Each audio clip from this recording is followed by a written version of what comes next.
Hi, my name is Jesper Tjäder and we're gonna go through my gear.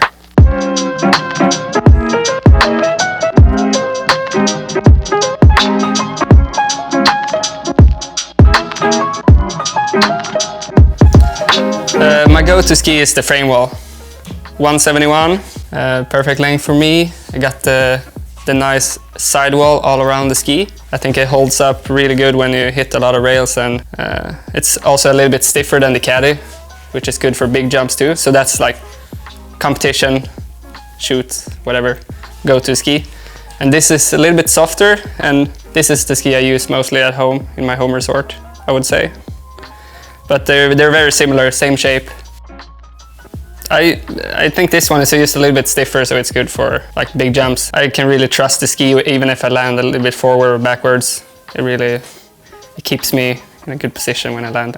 This one is better for butters and stuff. I don't do that much butters, but if I do, this is the ski I would have.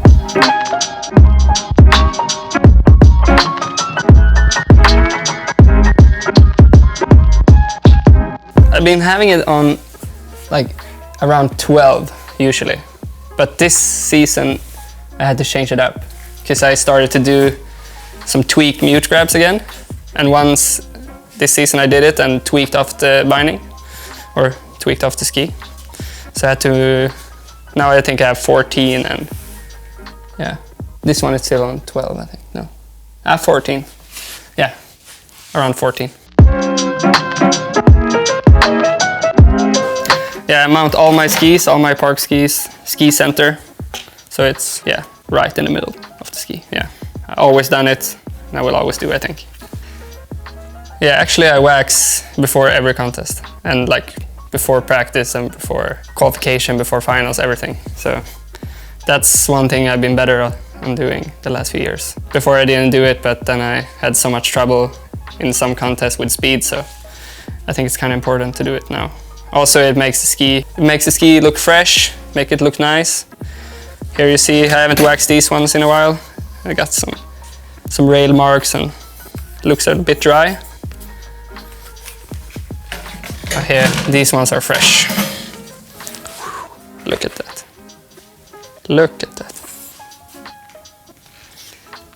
I'm saving these ones for the next contest.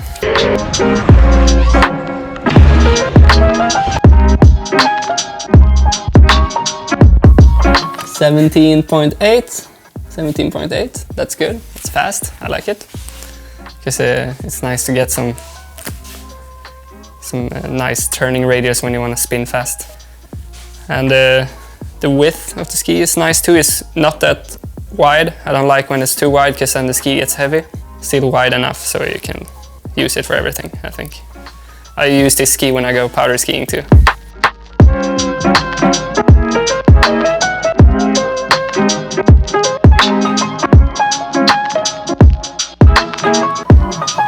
Ooh, yeah, that depends. I try to get a new pair each big contest, a new pair of ski, a new pair of frame walls for each big contest. And then if I have, like for the unrealistic shoot I had last spring, I used like 6 pairs. But that was a rail shoot, so you crack a lot of edges when you hit all those rails. It's mostly for the speed I change the ski. Because when you hit rails, you get the base gets scratched sideways, and that really destroys the speed. I keep the bindings for multiple skis. They hold up super good. They don't get destroyed. Sometimes I would have to change the brakes, but the bindings, they have a long life if you compare to the skis.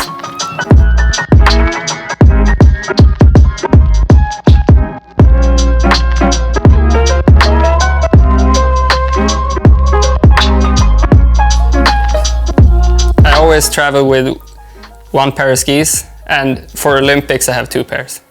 Sometimes I actually have 1 extra ski without binding, but usually I only have 1 pair with me, because it's so much trouble to carry like multiple pairs of skis when you go travel. It's so much easier to just have 1 pair, And I mean, they hold up, so I don't need to have 2 pairs.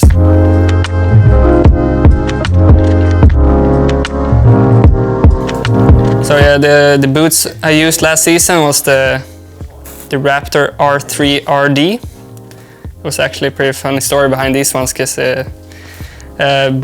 one day before the World Cup in Fontremeo, I was filming for X Games Freeski, and when I was done shooting, we just left the boots there for a few minutes, and when I get back, the boots were stolen, so I had to go all around town to try to find a new pair of head boots. And just a few minutes before the shop closed, I found these ones, and not maybe the boots I'm used to riding, because it's more of a race boot, but it's been really good. I've been using it since I got it, so in February I've been using it ever since. And also that was pretty fun, because I got second in that competition too with these boots, so that was a good first test. I think it's 130, yeah, should be 130 in flex. I think it's really nice to have a stiff boot when you hit big jumps, for sure, because then you feel more safe, and you feel like the boot is holding you up. It's really nice. I like when the boot is stiff, and so you can flex the ski instead. I think that works the best for me.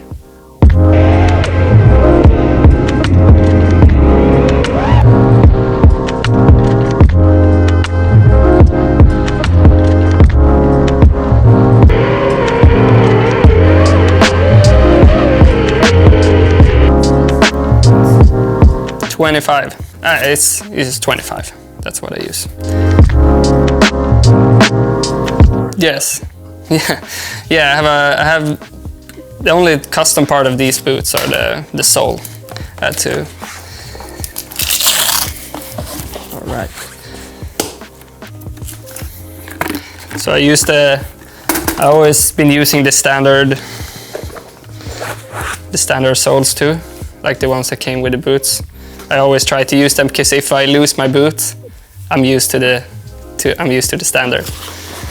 That's one thing I always do too.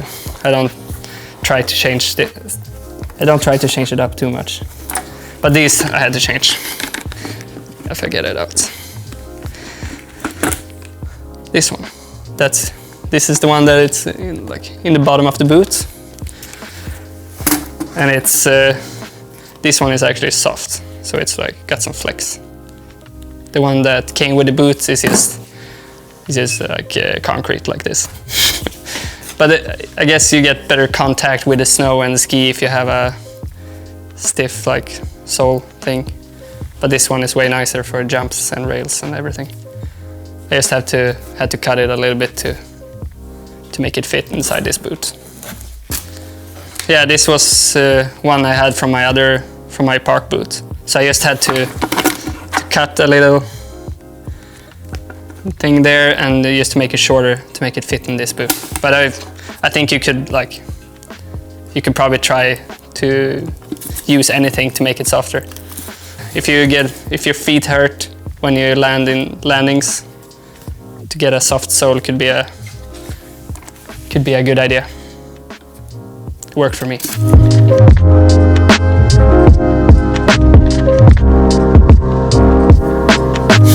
Yeah, I don't use laces on these, because it's so much harder or so much more hassle to take the boot off. I take them on and off a lot of times, so I don't want to waste time on that. I try to take care of them, but sometimes I just lazy and I don't dry them or take the inner boot out. I just leave them, hope they dry.